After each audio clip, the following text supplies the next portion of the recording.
Here we go, welcome to Knockhill Racing Circuit for the Scottish Classic Sports and Saloon Car Championship, and John Kinmond is on pole from Bruce Mitchell with Andy Walker and Mario Ferrari alongside him. On the second row, William Conway in the Mini with Michael Longstaff, Andrew Elliott, Craig Houston, and the rest of the grid all form up.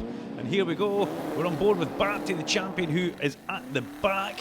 And look at that for a launch as he heads down towards Duffus Dip. That big MGBG TV8 just gobbles up so many places on the run-in towards Duffus Dip, and he's going to have to do that because John Kinmond, his arch rival and nemesis, is at the front in the other V8, and away he goes with a whole heap of steam and speed as everybody makes it through McIntyre's, the lovely number 62 car. I do like that.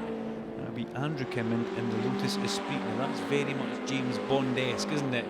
If you can tell me what film that was in when it used to go underwater, I'll be impressed. As Bapty comes through Clark Corner and heads towards the hairpin. The MGBG TV8, a 3.8 litre V8 as well. It's a big one. Through the hairpin comes John Kinmond, and you've got to think both these cars will probably have the same kind of engine, the Rover and the MG, coming from the same kind of stable. Bruce Mitchell, the interloper, in the middle of it though, with his lovely little Lotus Europa ETC. A beautiful little car that. And Bruce driving that one very well in the B class.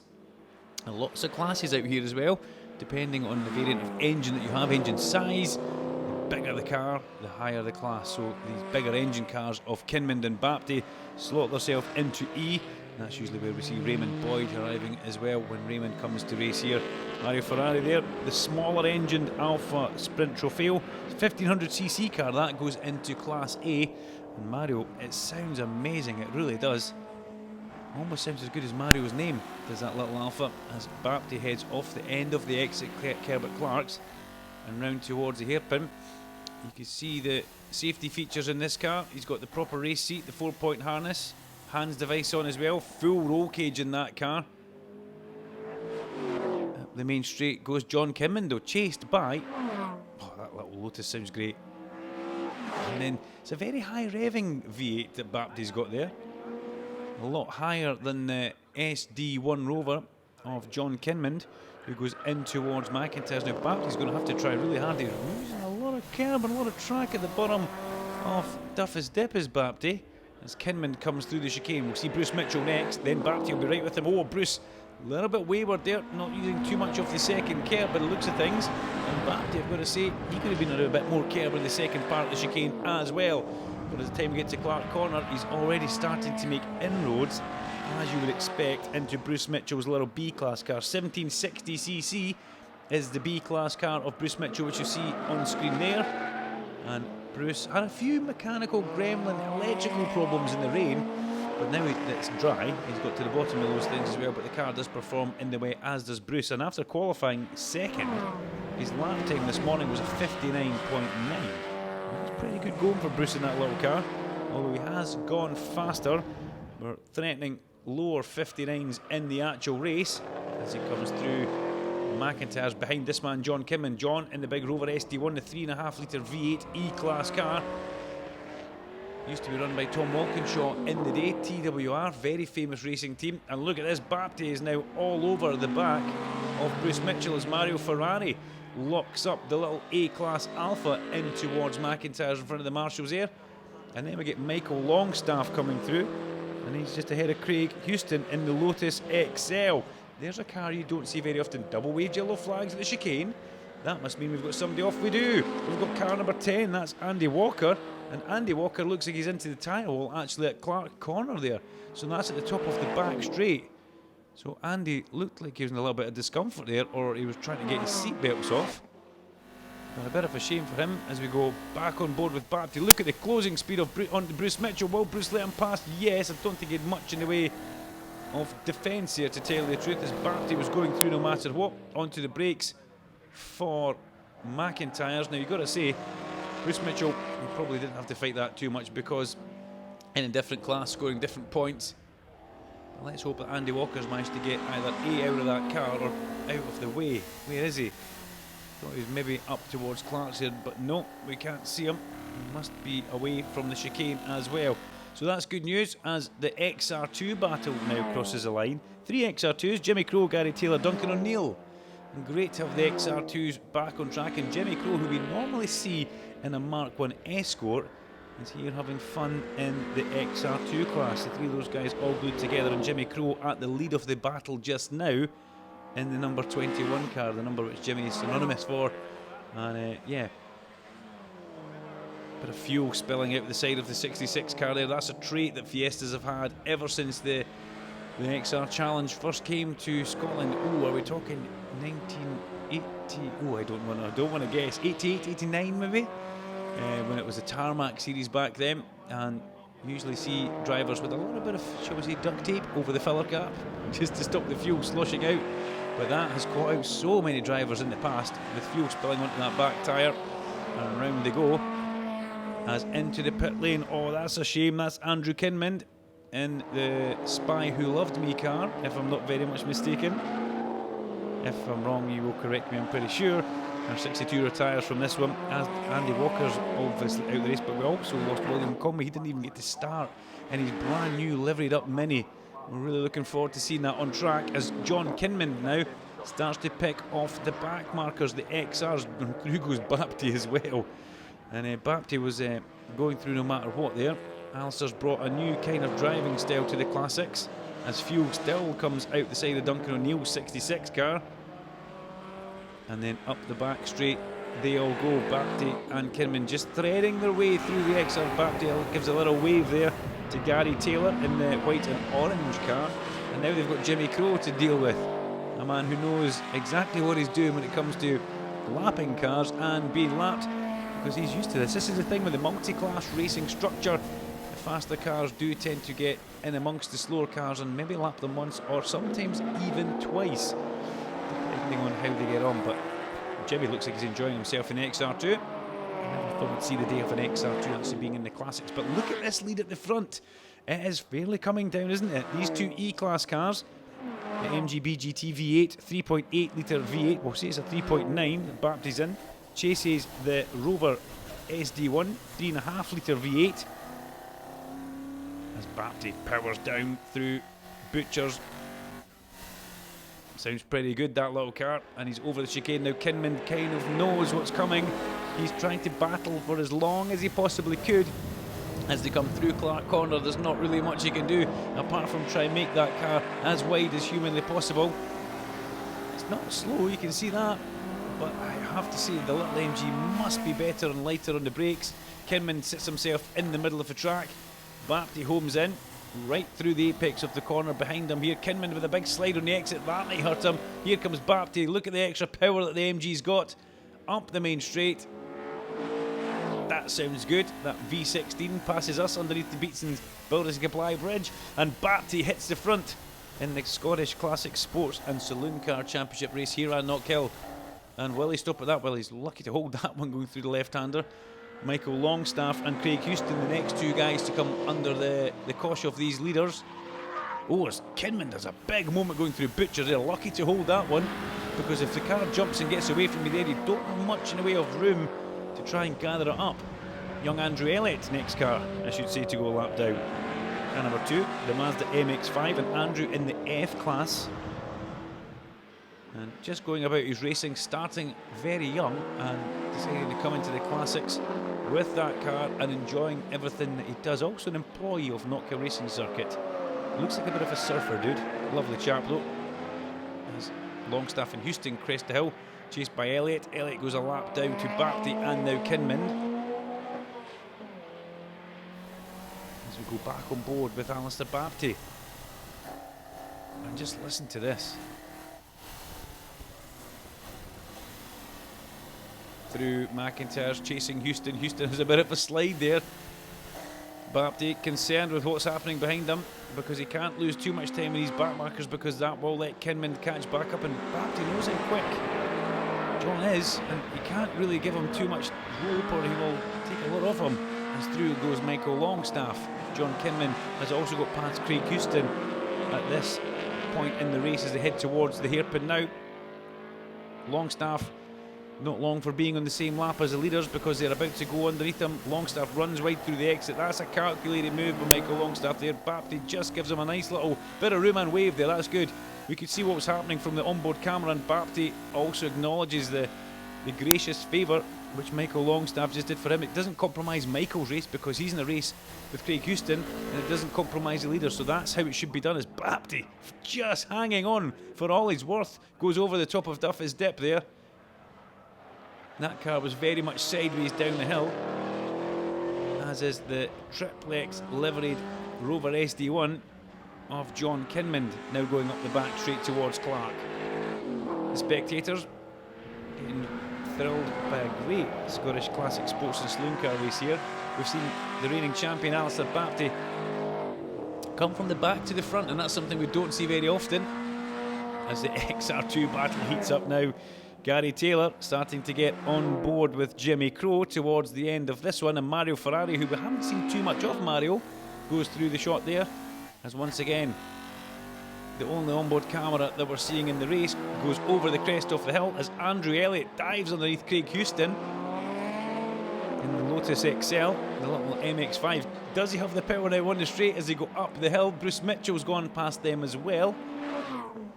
It's been a quiet race for Bruce Mitchell, but these two side by side over the crest of the hill as they head in towards Duffy's Dip. And we've got a little track map as well that could follow Alistair Bapty round. He's just going through the chicane, Bapty being the red dot, the yellow line being Knockhill Circuit, in case you do not understand that.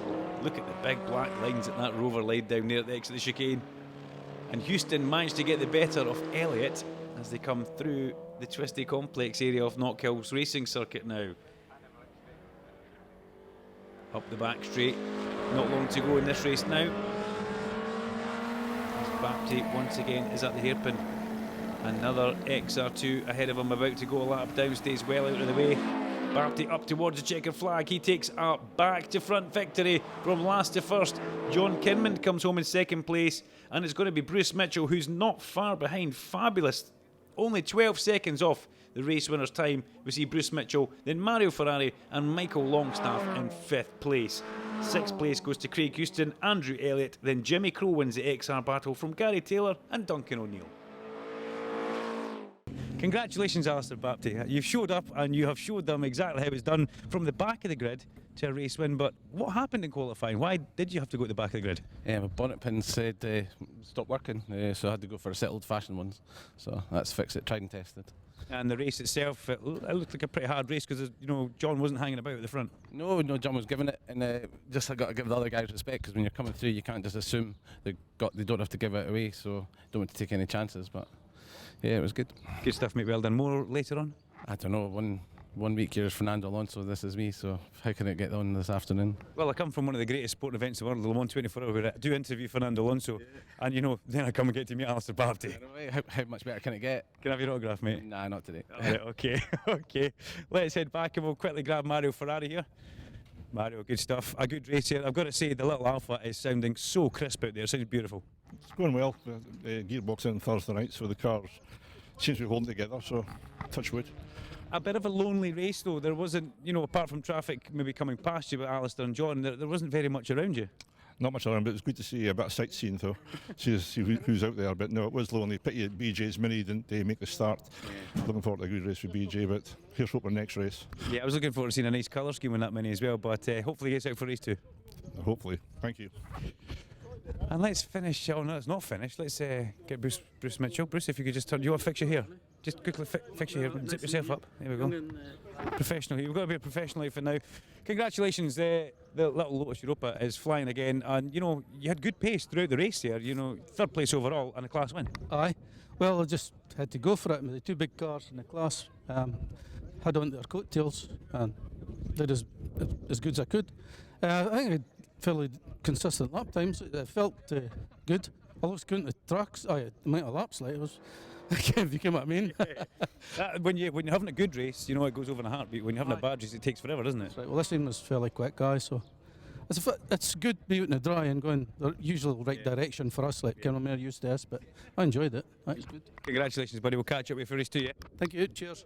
And let's. Well, I never imagined I would see Jimmy Crowe in another car other than a Mark 1 Escort. But Jimmy, You're staying loyal to the brand, as I said on air. We now have you in an XR2. What was it like? It was great fun.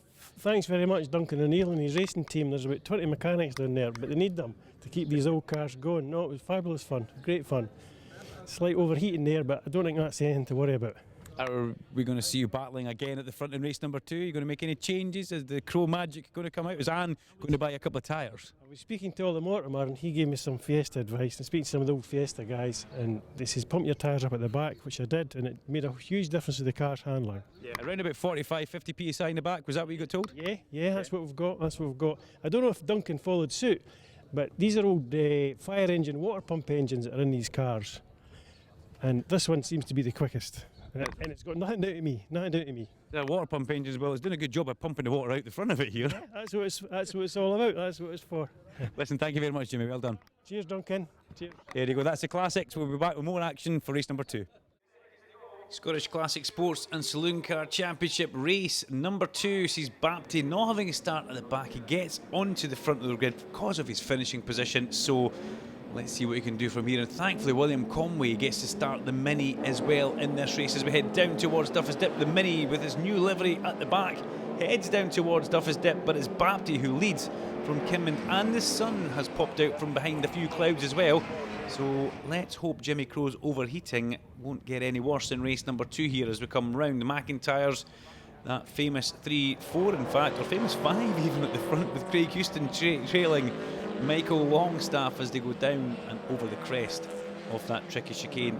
PJ Conway still out there in the Mini. We can see him trying to go past, I think that's Jimmy Crow, as they go up the back straight towards Clark's. I'm not sure that Jimmy Crow was on the ball with the old CVH4 engine with a water pump, but we'll let him off for that. We'll all let him off for that. His was definitely pumping out a lot of water after that one.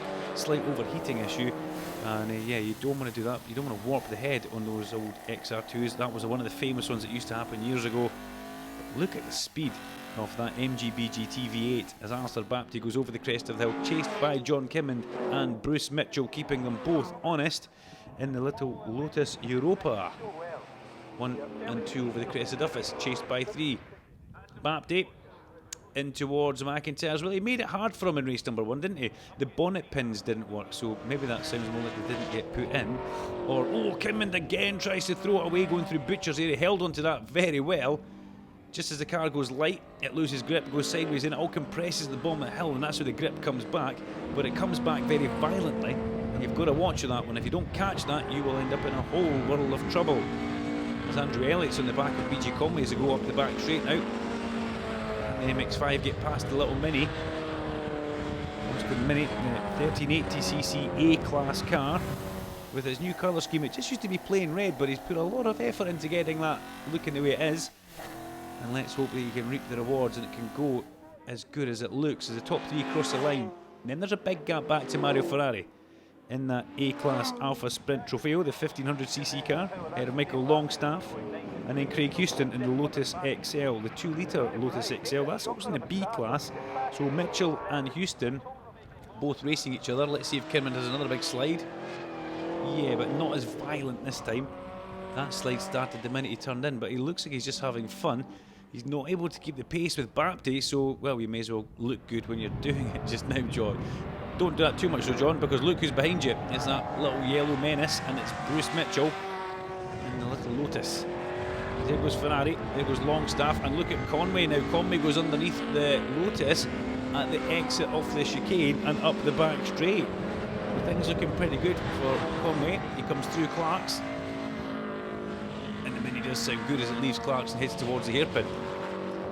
As a race leader crosses the line, we wait for Kinmond and we get Mitchell. Then we see Ferrari in the distance. The next car would have been Michael Longstaff, then William Conway. As we come through the bottom of Duffus Dip. And just listen to that grunting away. Great sound from Alistair Bapty's MGBG TV8. Up the back straight he goes. And these cars, not only do they look good, they're prepped amazingly. They really are so clean and tidy to look at. As you can see, John Kinmond there still carrying the period livery, but also they drive them within an inch of their life. They do not hang about. Now, where has William Conway gone? We seem to have lost the Mini, and that's not good, as was that Craig Houston removing a floppy there? So we've lost William Conway. That's a great shame.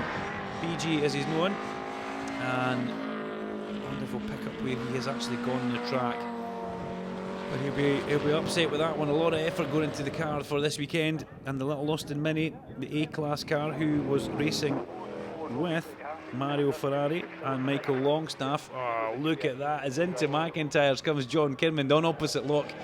When you come into the camera view sideways, you almost see the back of the car first. That looks pretty good. And that car, we do know, it has a habit of, shall we say, enjoying its rear tyres, or using them, shall we say. Yes, it does. As once again, we look at the little map in the corner of Baptist's screen as he comes into the hairpin. The red dot charges down to the tightest corner, Taylor's turn here. And we go to the other end of the circuit and pick up with Craig Houston and co. Good to see Andrew Kinman still going. A retirement in race number 1 sees the number 62 Lotus Esprit under big pressure now from our very own Andrew Elliott in the MX-5. The F-class car of Andrew Elliott chasing the B-class car of Andrew Kinman. And all there come through Clark's here. Look at that now. Elliott all over the back of Kinman. Can he do anything in that MX-5 as Baptist's already into XR2 traffic? And what's he touching there? Switch on the dashboard, which we can't quite see.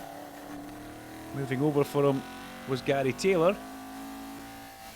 Baptist was just putting on his lights maybe to warn that he was coming up there, or sticking the fans on because it's warm. Oh, Bruce Mitchell. Bruce Mitchell was lucky to get away with that one. That was a little bit wayward, shall we say, going through the chicane there for Bruce. But he managed to keep it on the black stuff, and that's what's important now. Alistair Baptist coming upon a pretty intense battle here, which we see Jimmy Crowe and Duncan O'Neill slugging it out in these two XR2s. And just look at the speed of that MGB GTV. Another little wave to the guys. They stay tight over to the left hand side, and up the inside there's a battle here. Jimmy Crowe goes underneath Duncan O'Neill, and he makes that one stick. So Duncan's surely done a little bit of work to his car, because he was in 3rd place in the XR2 battle in race number 1, and he's now challenging Jimmy. He's all over him in race number 2. He's actually leading there. So things are definitely changing, and Duncan will be loving this. This good battle it has as he goes up the back straight towards Clark Corner, chasing the veteran racer Jimmy Crowe all the way up towards Clark's. Another XR2 of Gary Taylor goes through, but we jump back on board with Alistair Bapty as Bapty comes round Hislop's in towards Taylor's turn, the tightest corner on the circuit. He turns it in with a couple of shimmies on the steering wheel and then catches the oversteer. Almost gave himself a little nod there, didn't he? He's obviously approving of that one as he goes over the crest of the hill, and we look back towards this XR2 battle again because Jimmy Crowe was in the lead, but it does look like he's under big pressure. And did O'Neill make a manoeuvre at the hairpin? It's so difficult to tell those two cars apart. Yes, he did. 21 was back into 2nd place there. So Duncan O'Neill's back in the lead of the XR battle as Bruce Mitchell slides past them both in towards Duffy's dip now. Canny old veteran of Bruce Mitchell knows exactly what he's doing here as they go through the twisty sequence. Gary Taylor just a little bit off pace in the XR2. This one, car number 65. It's a white car with the predominantly orange features on it. Bruce Mitchell again, he really is flirting with disaster going through the chicane like that. Just a mile an hour too quick, or a little slide over the crest of that hill. We'll see Bruce careering off into the gravel, and he's staying with John Kinman just now. He was 12 seconds off the win in race number 1, and he looks like he's round about the same pace as Mario Ferrari locks up in towards McIntyre's. Not sure if that was the front or the back wheel. I would imagine that would be the back wheel because it's a front wheel drive car, as Houston's now all over the back of Longstaff. Bapty's about to put them a lap down. He goes through. Andrew Elliott comes through shot. But look at this. The Lotus XL of Craig Houston, number 91, in the same colour, I've got to say, as Michael Longstaff. He just looks like a bigger version if you squint a little bit. When I grow up, I'd like to be as Bapty, though he's not going to care about that. He doesn't care who's on the track. He will be having them. Look what he's revving it to as well. 6.5, 7,000 RPM. That's a lot of RPM on a big V8 engine. The more RPM you put on, the more expensive it does tend to get. As he comes through the hairpin with blue sky out the side window, he's going to go straight past the Lotus XL. And the MG Midget, the bigger brother, the MG BGT, goes past the Midget. A little wave again. He's a very gracious driver, is Alistair Bapty. Very courteous, I should say. Mario Ferrari will be the next man to go a lap down by the looks of things. Next car should be Bapty. Into shot. Yes, it is. So Mario, he said he had a very lonely race number 1. And we've got a feel for him because Mario does like company. But unfortunately, his company, his A-class battle, will be Longstaff, who is behind him, which is good. And William Comey, who is parked somewhere out there and we haven't seen him on screen. So he might have come into the pit lane, but the pit lane camera normally picks that up pretty well. As flashing past goes Gary Taylor, and we jump straight to Clark Corner because that's where Andrew Elliott and John Kinman come through. Ahead of Bruce Mitchell. Bruce Mitchell, 59.1 he did in the first race. He's done a 59.3 in this race. John Kinmond as well, just ahead of him. He's only a tenth of a second faster, John Kinmond, actually. He's done a 59.2 second lap. But John did manage a 58.4 in race number 1, so his pace has deteriorated a bit. And that's probably down to the heat that's come out with this sunshine. And also, one would imagine, just the tyres starting to go off. As Alistair Bapty doesn't have long left in this race now as he goes through the chicane. That car sounds amazing, doesn't it? Just ahead of him, Mario Ferrari and another equally sounding great car, as Houston still has some sort of idea of what he wants to do to Michael Longstaff. Bapty flashes past in towards the hairpin, down a couple of gears is all he needs to do. He does that as John Kinman slides sideways through Clark Curve. Chased hard still by Bruce Mitchell, and Andrew Elliott using all the road as much as he is entitled to. As Alistair Bapty crosses the line now, ahead of Ferrari. We'll be on to our last lap. As the flag marshal stands up there from the checker flag point. Here comes Michael Longstaff now. He's going to have to keep his wits about him on this, because here comes the attack from Craig Houston. Bruce Mitchell looks like he's a little bit on his own again, but he is ahead of Andrew Elliott on the track. There's a big gap behind Andrew Elliott now as the XR battle. Gary Taylor about to go yet another lap down to Alistair Bapty. Stays out of the way. Look at that. Right bit of driving from Taylor there, not to impede the race leader. As Bapty comes through, and he started to dominate the classics, isn't he? Scottish Classic Sports and Saloon Car Championship, it goes through phases. Tommy Gilmartin's done it and dominated it in the past. Stan Bernard before him, with the Morgan era of Andrew Smith. Harry Simpson was another man who used to dominate this. Raymond Boyd as well. But Alistair Bapty up towards the checker flag. It flies for him. Car number 1 makes it a lovely double here at Knockhill. He'll be delighted with that one. In second place, we'll get John Kinmond across the line. Bruce Mitchell in third. Fourth for Ferrari and fifth for Longstaff. Houston, Elliott, O'Neill, Crowe and Taylor round out the top 10, and some classic racing.